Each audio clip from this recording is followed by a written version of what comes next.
The convoy moved slowly through the canyon. Red dust floated in the air. The sun was setting behind the tall rocks, and long shadows fell across the ground. Sergeant Taiho sat in the front vehicle, his eyes scanning the rocks above them. He had been a Marine for 12 years. He had seen many battles. He had buried many friends. But today was supposed to be simple. Just a supply run to Cora Station. Nothing dangerous. At least, that was what the commanders had said. Behind him sat 6 recruits. They were young. Most of them had never seen real combat. Private Wu Jin was the youngest. He was only 19 years old. His hand shook slightly as he held his rifle.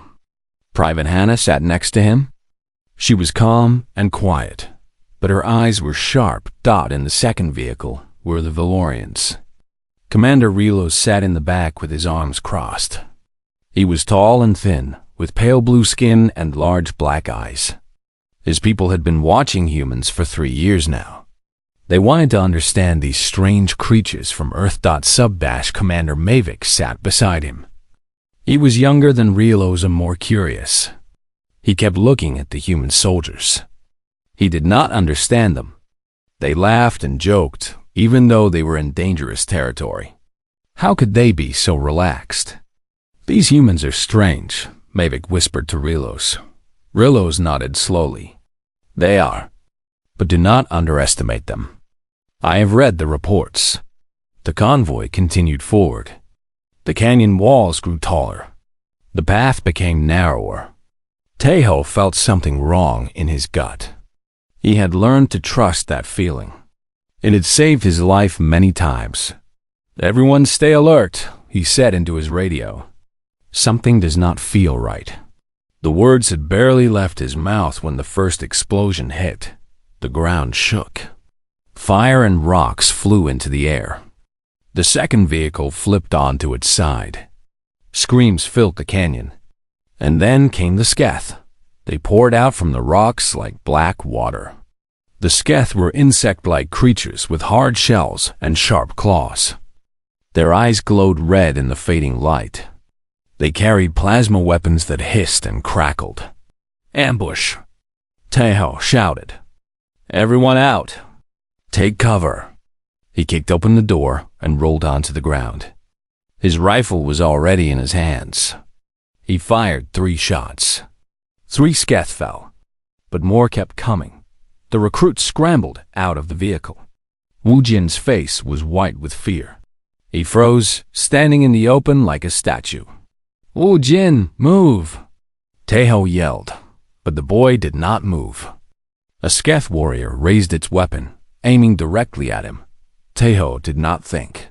He ran, his legs pushed hard against the ground. He reached Wu Jin just as the Sketh fired. He grabbed the boy and threw him behind a rock. The plasma blast hit Taiho instead. Pain exploded through his left arm. He looked down and saw that his arm was gone. It had been cut clean off, just below the elbow. Blood poured from the wound. The edges were burned black from the plasma. Any normal person would have screamed. Any normal person would have fallen to the ground. But Taiho was not normal. He was a Marine. He grabbed a plasma torch from his belt. Without hesitation, he pressed it against his wound. The smell of burning flesh filled the air. The pain was beyond words. But he did not scream. He did not fall. He simply closed his eyes for 2 seconds, took a deep breath, and opened them again. Then he picked up his rifle with his one remaining hand. Sergeant! Hannah shouted. Your arm! I know, Taiho said calmly. Keep firing. He leaned against the rock and started shooting. One hand, one eye on the sight. Sketh fell one after another. His aim was still perfect. Commander Relos watched from behind the overturned vehicle. His mouth hung open. He could not believe what he was seeing.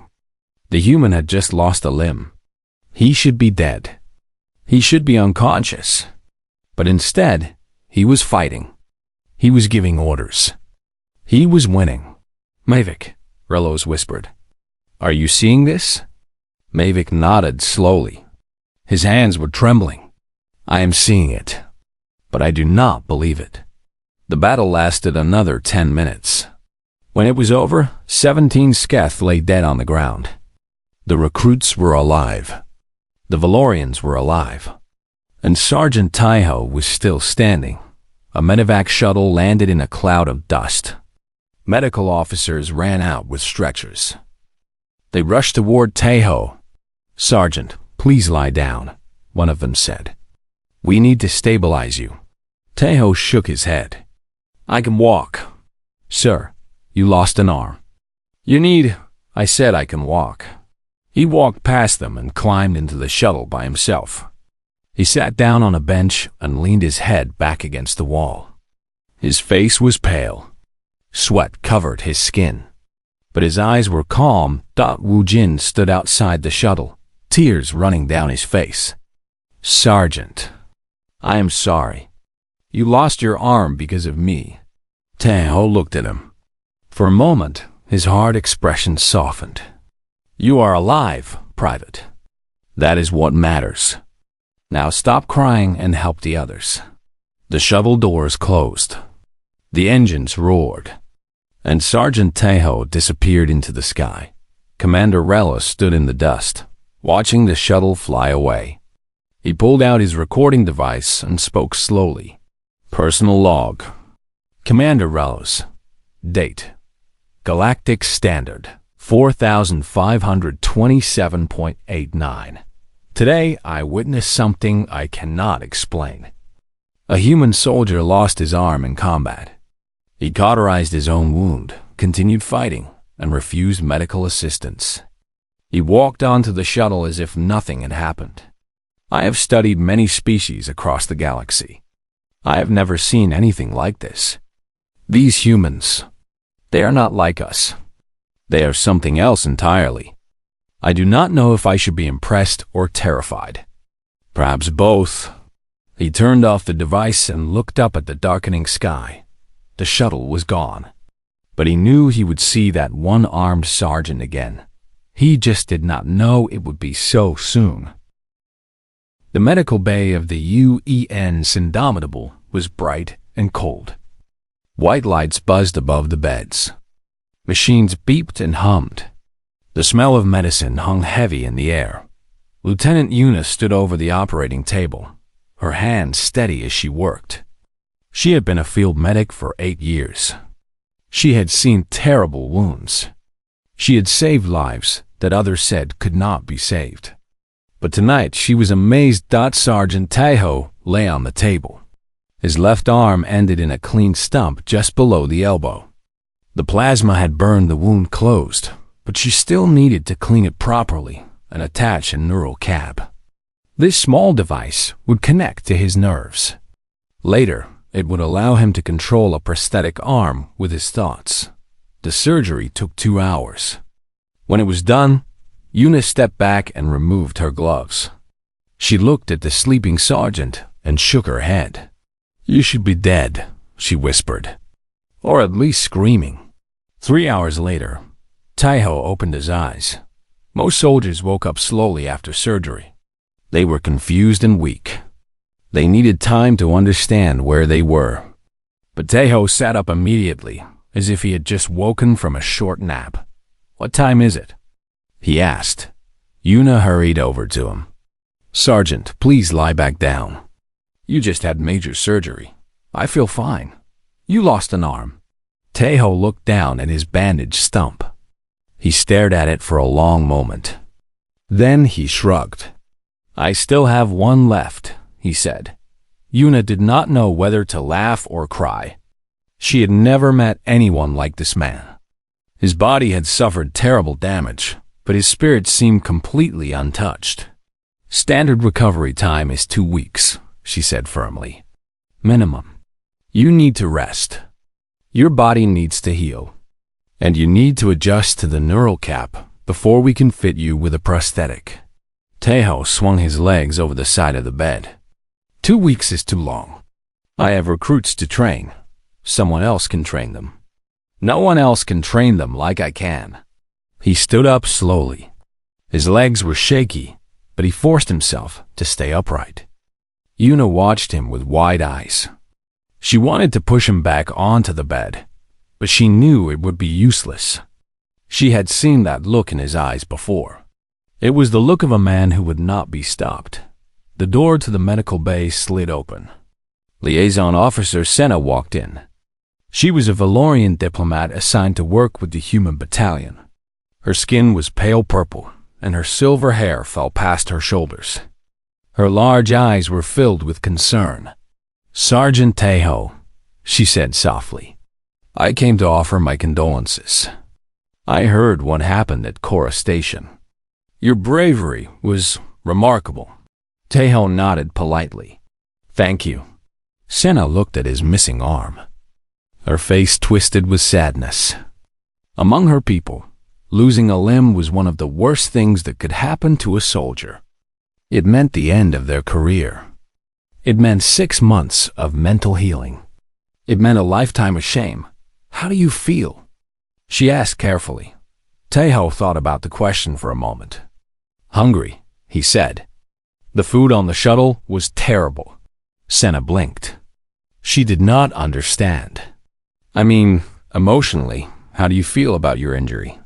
Tejo sat back down on the bed. He looked at his bandaged arm again. When he spoke, his voice was calm and steady.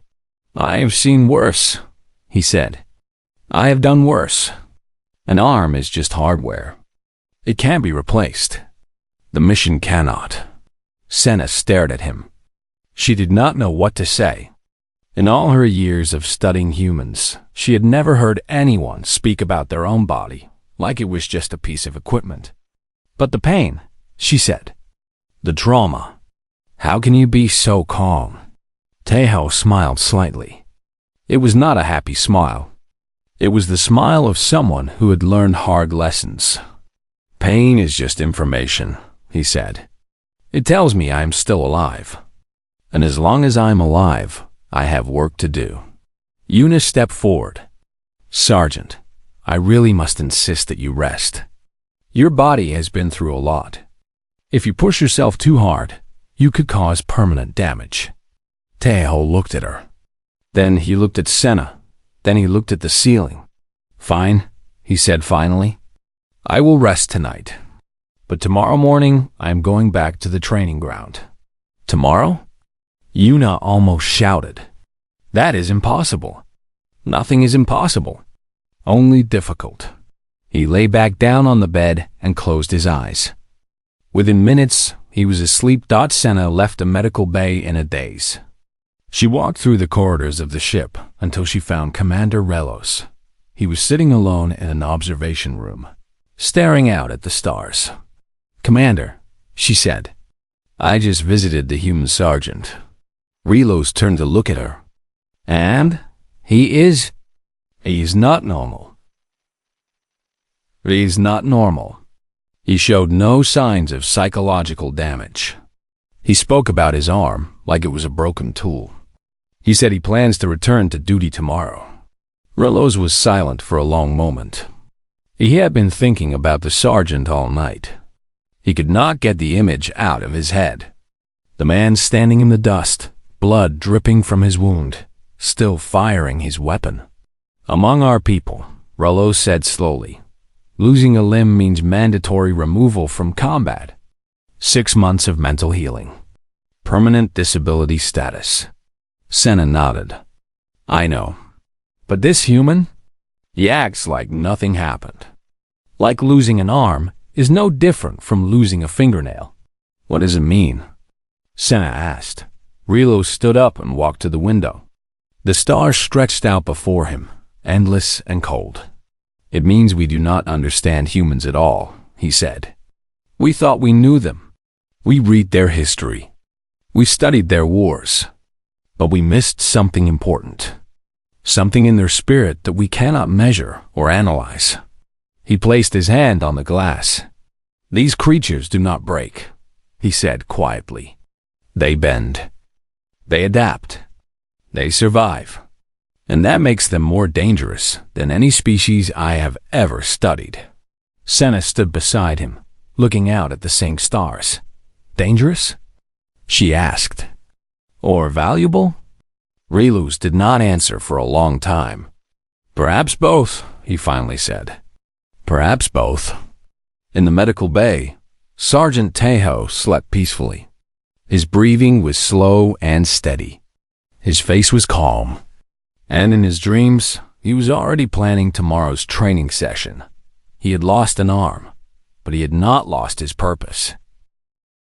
The sun rose over the UEN's Indomitable at exactly 0547 hours. Orange light spilled through the windows of the training deck. The air was cold and still. Nothing moved except the dust floating in the light. At 0555, the recruits began to arrive. They walked slowly, their faces tired and sad. The events at Cora Station had shaken all of them. They had seen their sergeant fall. They had watched him lose his arm. Many of them had not slept well. Private Wu Jin was the last to arrive. Dark circles hung under his eyes. He had spent the whole night crying. He blamed himself for what happened.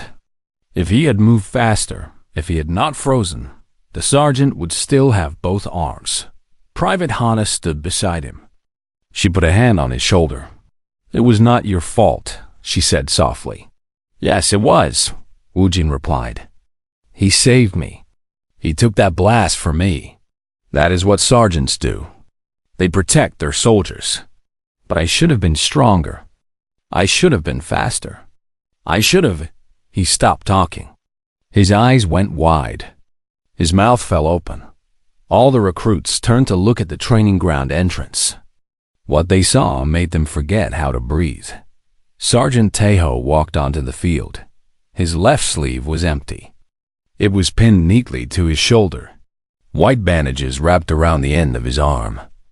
His face was pale, and there were shadows under his eyes. But he walked with his back straight and his head held high. He stopped in the center of the training ground and looked at his soldiers.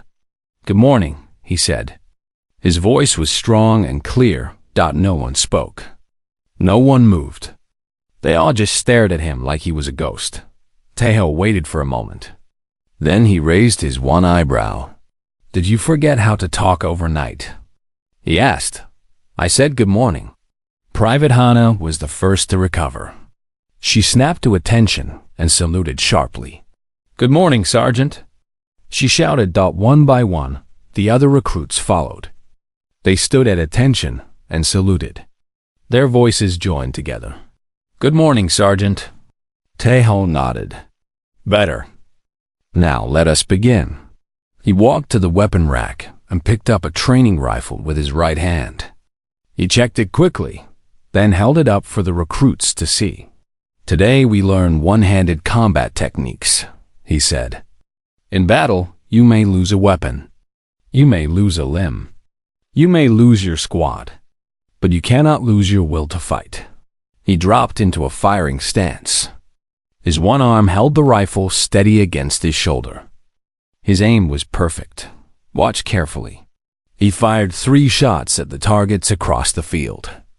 Each shot hit the center. The recruits stared in amazement.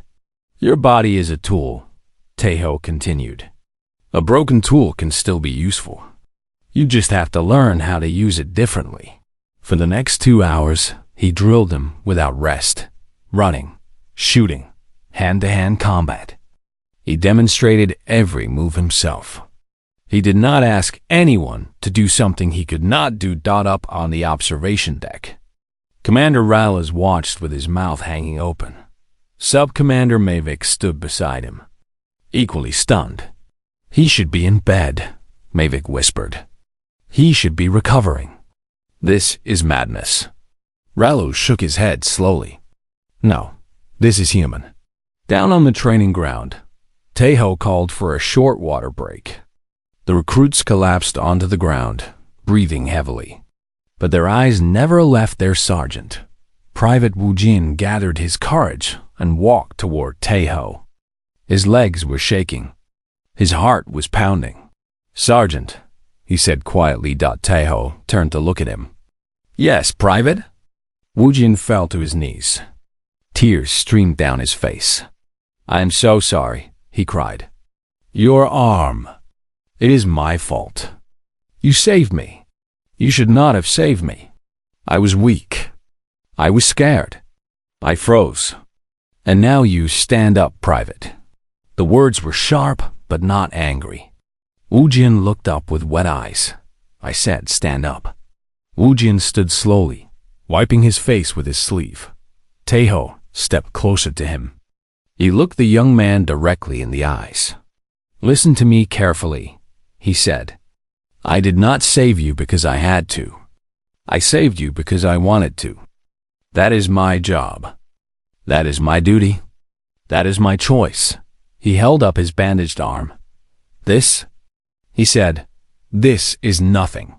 Just metal and bone. It can be replaced. But you, Private Wu Jin, you cannot be replaced. Your life has value. Your future has meaning. Do you understand? Wu Jin nodded, tears still falling. I do not want your guilt, Taeho continued. I want your strength. I want you to become a soldier worthy of the sacrifice I made. Can you do that? Wu Jin straightened his back. He wiped his eyes one final time. When he spoke, his voice was stronger than before. Yes, Sergeant. I can do that. Good. Now get back in line. Break is over. Wu Jin ran back to join the others.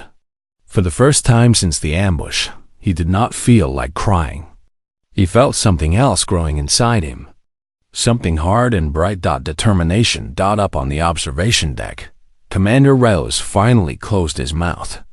He turned to Mavic with an expression of wonder. Did you see that? He asked. Mavic nodded. The sergeant just turned guilt into motivation.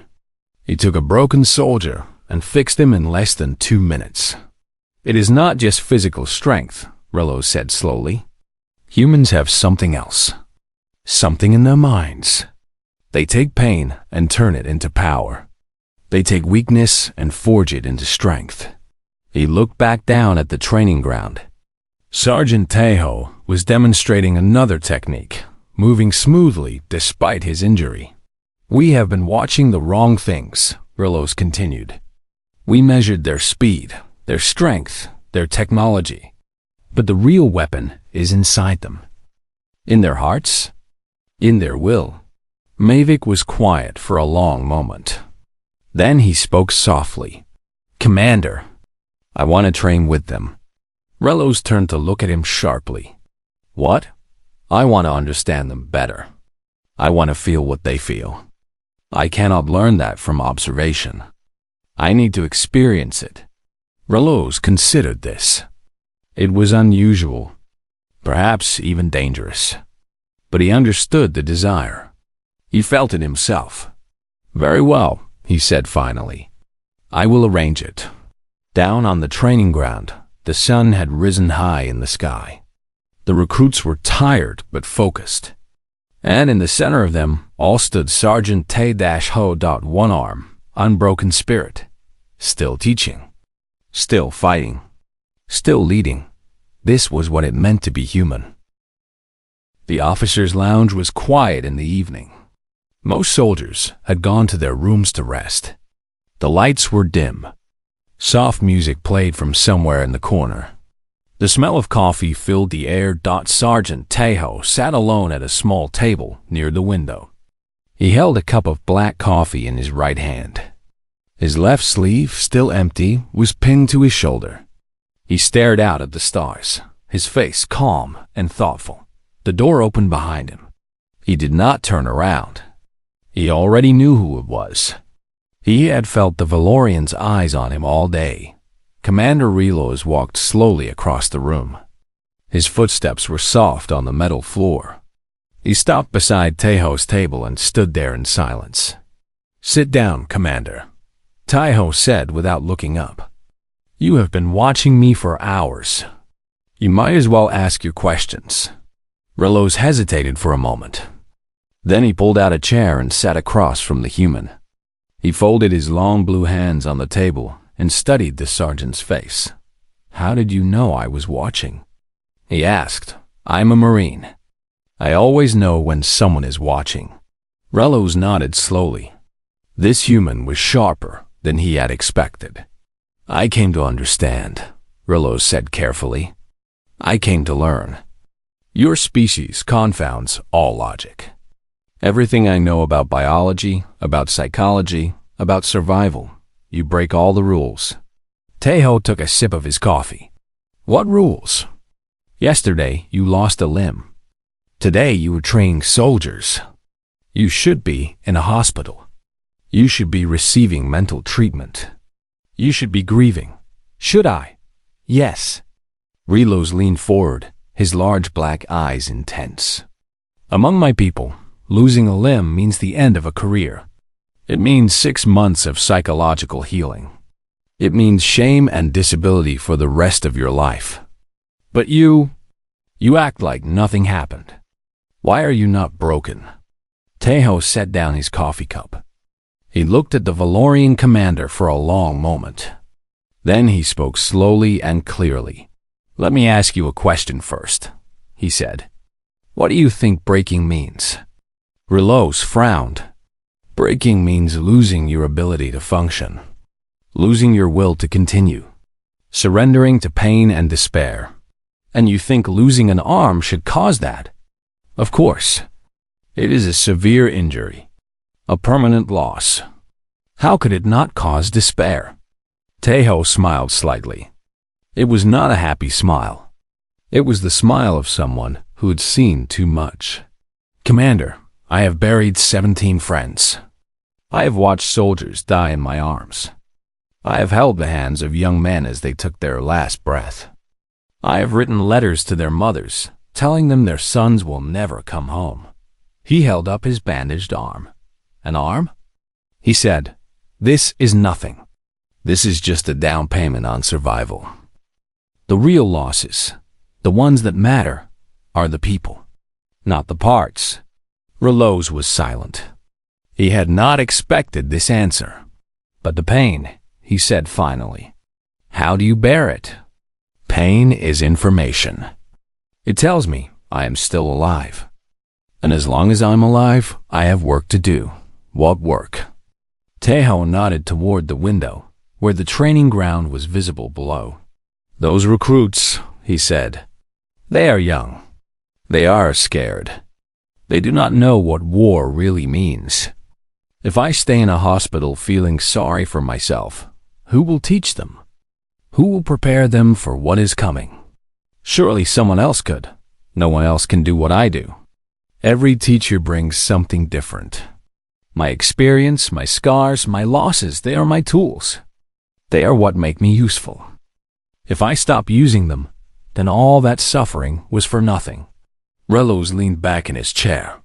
He was beginning to understand something important, something he had missed in all his studies of humanity. "You do not see your injury as a tragedy," he said slowly. "You see it as a resource." "Exactly. Every scar tells a story. Every wound teaches a lesson. I can show those recruits what it means to keep fighting when everything goes wrong. I can show them that the body can break, but the spirit does not have to." Relos shook his head in amazement. "Your species is strange, Sergeant. We prefer the word determined." A small laugh escaped from Relos. It surprised him. He had not laughed in a long time. "Are all humans like you?" he asked. Tejo considered the question. "Not all. But the Marines?" "Yeah, pretty much. We are trained to be hard. We are shaped by suffering. We are forged in fire." "Forged in fire," Relos repeated. "I like that phrase." The door opened again. Sub-Commander Mavich walked in, followed by Liaison Officer Senna. They had been looking for their commander. They found him sitting with the human sergeant, engaged in deep conversation. Mavic approached the table nervously. "Commander, I apologize for the interruption." "It is fine," Relos said. "Join us." Mavic and Senna pulled up chairs. The four of them sat together, 2 humans, 2 Valorians, in the quiet lounge. "Sergeant," Mavic said hesitantly, "I have a request." Tejo raised an eyebrow. "Go ahead. I want to train with you recruits. I want to experience what they experience. I want to understand humans not through observation, but through participation." Tejo studied the young Valorian carefully. Mavic was tall and thin, built for speed rather than strength. His large eyes showed eagerness but also fear. "Training with us is not easy," Tejo said. "We do not slow down for anyone. We do not make excuses. We push until we break, and then we push more." Mavic swallowed hard. "I understand. Do you? Have you ever been so tired that you wanted to die? Have you ever been so sore that you could not move? Have you ever been so scared that you forgot your own name?" Mavic shook his head. "No, then you do not understand. But you will." Tejo stood up and extended his right hand. "Welcome to human training, Sub-Commander. I hope you survive." Mavic shook his hand. The grip was strong, despite the missing arm. "Report to the training ground at 0600 tomorrow," Tejo said. "Do not be late. I do not like late." He finished his coffee, nodded to the Valorians, and walked out of the lounge. Relos watched him go. Then he turned to Mavic with a serious expression. "Are you sure about this?" he asked. Mavic nodded slowly. "I am sure. I need to understand them. For the Alliance. For our people. For myself." Senna smiled softly. "I think this will be good," she said. "For all of us." Outside the window, the stars continued their endless journey across the sky. And somewhere in the ship, Sergeant Tejo prepared for another day of training. He had lost an arm, but he had gained something more valuable. He had gained the attention of an entire species, and he was about to change everything they believed about humanity. 3 weeks had passed since the ambush at Kara Station. The UENS Indomitable floated silently through space, its engines humming a soft song. Inside the ship, something remarkable was happening. Sergeant Tejo stood at the edge of the training ground, watching his soldiers run. But these were not the same soldiers from 3 weeks ago. These were warriors. His new prosthetic arm gleamed in the artificial light. It was matte black, made of military-grade alloy. He had carved his unit insignia into the forearm himself, a phoenix rising from flames. The neural cap connected it to his nerves, allowing him to move it as naturally as his real arm. Some said it was even stronger. But the arm was not the biggest change. The biggest change was the squad itself. 20 soldiers ran in perfect formation around the track. 12 of them were human. 8 of them were Valorian. At the front of the pack ran Private Wu Jin. His legs pumped hard. His breathing was steady. His eyes burned with determination. He was no longer the scared boy who had frozen in the canyon. He was becoming a warrior. Beside him ran Private Hala. She matched his pace perfectly, her face focused and calm. She had been strong from the beginning, but now she was stronger. Training with Valorians had pushed her beyond her limits. And just behind them ran Sub-Commander Mavic. He was thinner than before. His pale blue skin was darker from the harsh lights of the training ground. His muscles had grown lean and hard. He had suffered more in 3 weeks than in his entire life. He had been pushed, beaten, broken, and rebuilt. He had never been happier. Commander Relos watched from the observation deck, his arms crossed over his chest. Liaison Officer Senna stood beside him, a small smile on her face. "Look at them," Senna said softly. "Valorians and humans running together, fighting together. Who would have believed it possible?" "I would not have," Relos admitted. 3 weeks ago, I thought humans were fascinating but alien. I understood their strength, but not their spirit. Now I see the truth. What truth? Relos turned to face her. His large black eyes were calm, but filled with respect. Humans are not strong because they feel no pain. They are strong because they embrace it. They take their suffering and turn it into fuel. They take their fear and forge it into courage. That is their secret weapon. Senna nodded slowly. And Mavic? Mavic has learned this lesson firsthand. He has been transformed. When he returns to our people, he will carry human spirit inside him. He will spread it like a fire. Down on the training ground, Sergeant Tejo blew his whistle. The runners stopped and gathered around him, breathing heavily but standing tall. Good run, Tejo said. You are getting faster. But speed is nothing without heart. Remember that.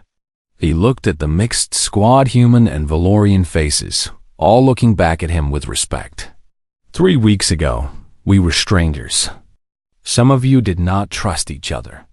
Some of you did not understand each other. But now look at you.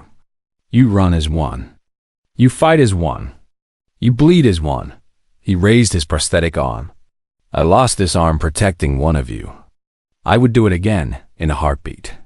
Not because I am brave. Not because I am special. But because that is what family does. And you are my family now.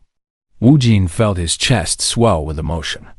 He had come so far from the scared boy in the canyon. He had learned to fight. He had learned to lead. He had learned what it meant to be strong. Mavic stood beside him, his Valorian heart pounding with human fire. He had suffered. He had struggled. He had wanted to quit 100 times. But he had not quit. And now he understood something his people had never understood before. Pain was not the enemy. Surrender was. Tomorrow we begin joint combat drills, Tejo continued. Humans and Valorians working together as a single unit. This has never been done before. We are making history. He paused and looked at each face one by one. Some of you will fail. Some of you will fall. But none of you will be alone. We carry each other. We lift each other. We fight for each other. That is the way. He snapped to attention and saluted. Dismissed. The squad saluted back and began to scatter. But before they left, something unexpected happened. Wu Jin stepped forward. His voice was clear and strong. Sergeant, wait. Tejo turned to look at him. Yes, Private. I want to say something. To everyone. Tejo nodded. The squad gathered back together. Curious. Wu Jin took a deep breath. 3 weeks ago, I was a coward. I froze in battle. I almost died. The sergeant saved my life with his arm. He looked at Tejo's prosthetic arm, then back at the squad. I blamed myself for a long time. But the sergeant taught me something. He taught me that guilt is useless unless you turn it into strength. So that is what I did. Every morning when I wake up, I look at his metal arm and I remember. I remember that someone believed I was worth saving. And I trained harder because of it. Tears formed in his eyes, but he did not let them fall. I will not waste this chance. I will not waste his sacrifice. And I promise one day, I will save someone the way he saved me. Silence fell over the training ground. Then, slowly, Hannah began to clap. Mavic joined her. Soon the entire squad was clapping, human and Valorian together. Tejo stood in the center of it all, his face calm, but his eyes shining. He had lost an arm, but he had built an army. Later that night, Commander Relo sat alone in his quarters. He held a recording device in his hands. He had been composing his final report to the Valorian High Command. He pressed the button and spoke. Final report. Commander Rouse. Date. Galactic Standard 4549.21. Subject. Assessment of human military capabilities. He paused, collecting his thoughts. After 3 weeks of direct observation and participation, I have reached my conclusions. Humans are not the strongest species in the galaxy. They are not the fastest or the smartest. But they possess something that no other species has. He stood and walked to his window. They possess an unbreakable spirit. They do not view injury as an end. They view it as adaptation. They do not fear pain. They weaponize it. They take their broken pieces and build something stronger. He thought of Sergeant Taiho, standing on the training ground with his missing arm. I recommend immediate deepening of our military alliance with humanity, not because they are dangerous, though they are, but because they are relentless. They do not give up. They do not surrender.